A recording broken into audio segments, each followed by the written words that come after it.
هذه قرية اليونسية، وقبل ذلك كان اسمها أوبين، من قرى جبل الأكراد في منطقة جسر الشغور، تتبع لناحية بدامة في محافظة إدلب. عدد سكانها حوالي 3000 شخص، كلهم كرد لكنهم لا يتكلمون الكردية للأسف. وتبعد عن ناحية بدامة حوالي 4 إلى 5 كيلومتر، وعن جسر الشغور حوالي 24 كيلومتر، وعن مصيف سلمى حوالي 20 كيلومتر. تقع بالقرب من لواء اسكندرونة.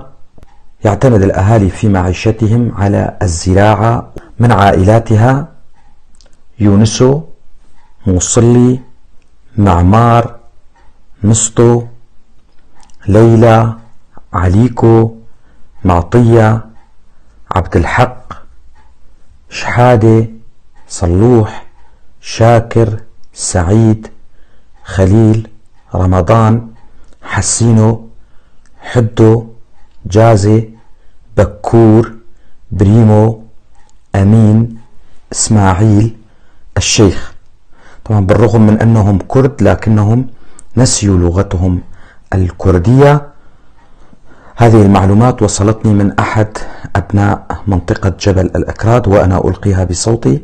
أنا علي عبد الله كولو، منطقة درباسية في محافظة حسكة، وأتمنى كما يتمنى كل الكرد الناطقين بالكردية أن يتعلم أهلنا في جبل الأكراد لغتهم الكردية، وأن يعلموها لأولادهم، وأن يسموا أولادهم بأسام كردية، فلغتنا الكردية مثل باقي اللغات هدية من الله، وعلينا أن نتعلمها وأن نعلمها لأولادنا.